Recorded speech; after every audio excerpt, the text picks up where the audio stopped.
TN Maharashtra news channel.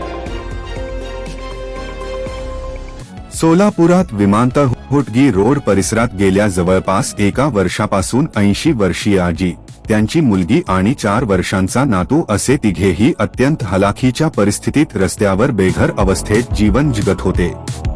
या कुटुंबाची दयनीय अवस्था लक्षात आल्यानंतर त्यांना सुरक्षित निवारा मिळावा यासाठी सामाजिक स्तरावर प्रयत्न करण्यात आले.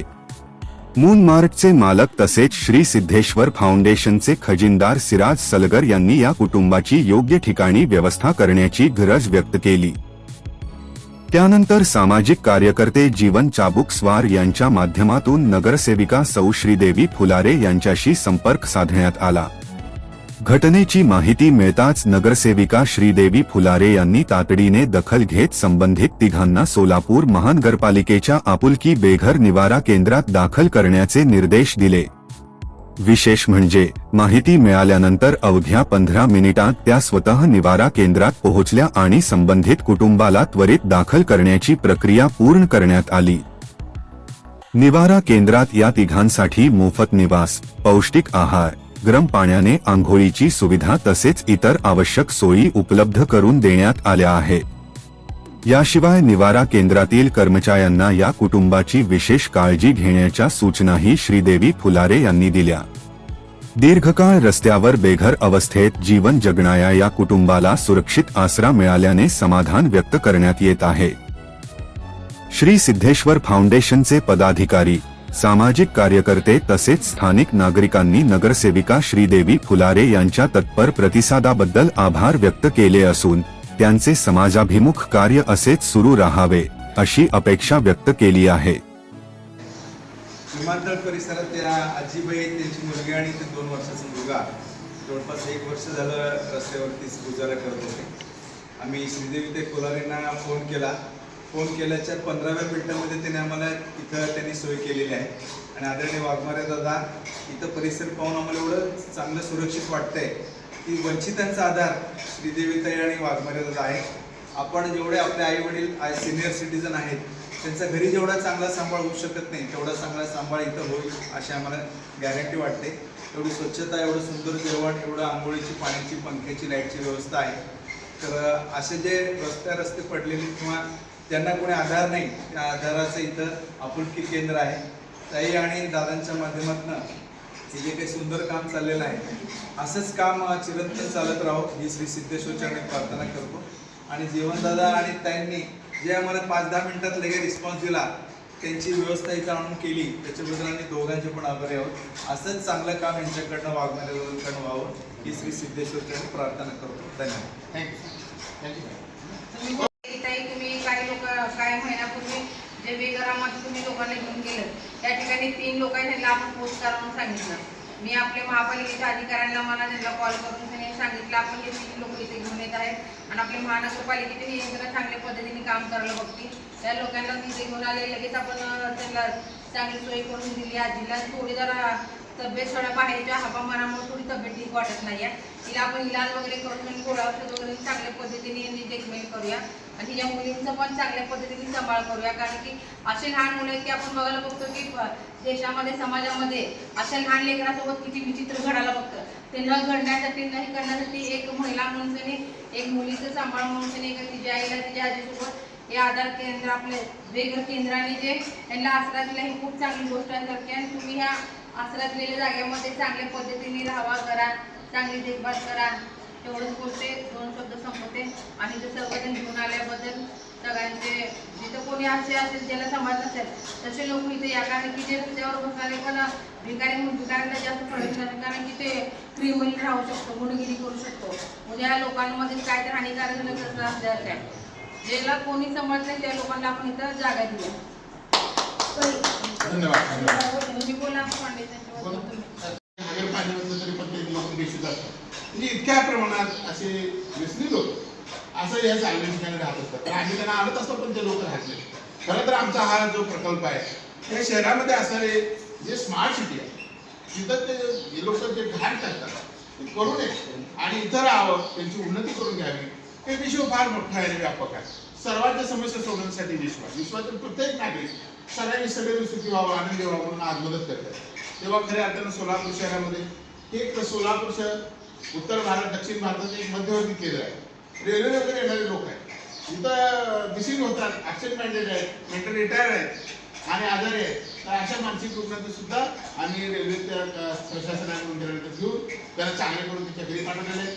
आमच्याकडे आम्ही स्वतः सुद्धा जाऊन लोकांना आनंद समुपदेशन करून इथं आणतो. तसं आम्हाला श्रीदेवी कुलारी मॅडम हे सुद्धा आम्हाला मदत करतात. ही एक आनंदाची गोष्ट आहे. हे आम्हाला खंबीर नेतृत्व मिळालेलं आहे आणि आम्ही या शहरामध्ये अतिशय चांगलं सुजलाम आणि सुखी जीवन जगण्यासाठी सर्व नागरिकांच्यासाठी हिताचारी करण्याचं काम करीत असताना सर्वांनी सहकार्य करावं. मंदिर म्हणजे पुढे कुठे आणून आणण्याकरता इथं आणून द्यावं आणि सर्वांना इथं ठेवावं. इथं आपली 100-200 कॅपॅसिटी आहे. आपण त्यांना सांभाळूया चांगलं असं मॅडमच्या आमच्या आशीर्वादाने या ठिकाणी सर्वांचं कल्याण हो, मंगल हो, सर्वजण सुखी हो, सर्वजण दुःखात मुक्त हो असं मी मॅडमच्या विनंती करतो. आणि जे काय पेशंट आलेलं आहे आम्ही चांगलं करून मॅडमच्या समोरच त्यांना चालायला शिकवतो, उभा करतो आणि तुमचं सुद्धा आम्ही चांगलं पुनर्वसन करतो. तुम्ही काय घडवू नका मॅडम. हा मग बरोबर ना. आणि मॅडम तुम्हाला सहकार्य करतो. जर खूप वर्षापासून जे बेघर जे आहे निवासी त्या भागामध्ये आपण बघतो की ज्यांना मुलं बाळ आई वडिलांना जे सोडून त्यांनी जे रस्त्यावर सोडलेले आहेत अशा लोकांसाठी आणि ज्या मुलांना आई वडील ज्या माता माऊली ज्या आहेत आजी आजोबा म्हणा त्यांना जे मुलं असून सुद्धा न सांभाळण्यासारखे जे त्यांना त्यांच्या उत्तरवयामध्ये यांना रस्त्यावर सोडल्यामुळं त्या लोकांसाठी जे बेघर निवास असल्यासारखं आहे. मागच्या वेळी सुद्धा मी इथे आलेले होते. गेले 20 लोक या भागामध्ये आणून दिलेले होते त्यांना मी.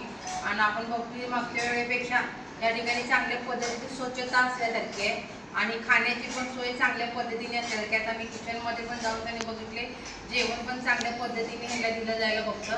कारण की माझं एवढं एक म्हणणं आहे की आपण रस्त्यावरचे जे वडीलधाऱ्या माणसं म्हणा ह्याला कोण नसतं मुलं बाळ आपण त्या लोकांना सांभाळा बघतो की ह्याला अन्न चांगलं देणं गरजेचं आहे. आणि मी मध्ये मॅडमसोबत सोनाली मॅडमसोबत मिटिंग घेतलेली होते. त्यांनाही काही सूचना दिली की आपण ह्याला चांगलं पोषण दिलं पाहिजे आणि बाहेरचं अन्न न देता ह्याला विषबाधा वगैरे व्हायला बघेल. आपण अन्न शिजवून त्यांनी वाटलं तर कोरडं त्यांच्यावरून अन्न घेऊन त्याने आपण अन्न शिजवून घेऊया म्हणून ह्या पद्धतीने आपण बोललेलं आहे. आणि तशाच सूचनाप्रमाणे मॅडमने चांगल्या सूचना घेऊन त्यांनी बदल केलेले ते खूप छान वाटायला बघते. महानगरपालिकेच्या अधिकाऱ्यांनी सुद्धा आणि आपले वाघमारे साहेब सुद्धा या ठिकाणी सतत जातीने लक्ष घालून त्यांनी ह्या लोकांची देखभाल करायला बघतात आणि चांगल्या पद्धतीने स्वच्छता वगैरे किचन वगैरे चांगलं मला वाटायला बघतंय. आणि या ठिकाणी जे पेशंट यायला बघितले जे वृद्ध वयाचे त्या मी बायकांकडे बोलले तर छान पद्धतीने असं वाटत नाही की रस्त्यावरून उचलून आणण्यासारखे एक त्यांना स्वतःचं घर एक स्वतःची ओळख झाल्यासाठी वाटायला बघते. त्याही चांगल्या पद्धतीने खायला बघतात महिला. एक त्यांना मन रमण्यासाठी करण्यासाठी आपण बसल्या ठिकाणी त्यांना काचा कवड्याचे खेळ म्हणा अशा माध्यमातून सुद्धा आपण महिलांसाठी कवड्या वगैरे आणून दिल्या तर खूप चांगली गोष्ट असते की आणि रेडिओ सिस्टीम म्हणा कोणाला प्रवचन ऐकायला बघताना एक TV ची पण सोय केली पाहिजे आपल्या ह्या भागामध्ये केंद्रामध्ये आणि चांगले ज्ञान भेटायला बघेल. आणि आपण आज बघतो की गेले 1 वर्षापासून त्या 2 मुली आई मुलगी आणि तिची नात रस्त्यावर राहत होते ना. एक फाउंडेशनच्या वतीने श्री सिद्धेश्वर फाउंडेशनच्या वतीने आणि आपले नगरसेविका साबुसर यांचे मिस्टर त्यांची त्या ठिकाणी त्यांचं हॉटेल आहे त्या भागामध्ये गेले 1 वर्षापासून एवढेच पैसे तुम्हाला होते ना चैनीला इथं आसरा आहे. ते चांगलेच वाघ मारे फटकळ्यात पण स्वभाव चांगला आहे. मुलं बाळा नाही की कोणच नाही बरोबर राहायचं चांगलं पळून मिळून जाऊ नका. तू नाव सांग पत्ता सांग. रविवारपेठ शांती आपल्याकडे गेले 10 वर्षापासून रगडे चालतं व्यवस्थित घ्या काढ आता खूप माणसाचं होतं पण नव्हता ना सेल पण नव्हता की तुम्हाला इथं रॅक कप बिप सगळे आहेत चांगले अंडे वगैरे आणून पोहे ते सगळे असल्याची ते किचन स्वच्छ वाटायला बघताय. ते चपात्या करण्याला घे तुला किती पगार आहे म्हणले भाज्या चांगलं पाणी नाही ना चांगलं किचन स्वच्छता चांगल्या मॅडमला बोलले मी आता फोन लावून तिने म्हणजे तुम्ही आधी छान झाले म्हणजे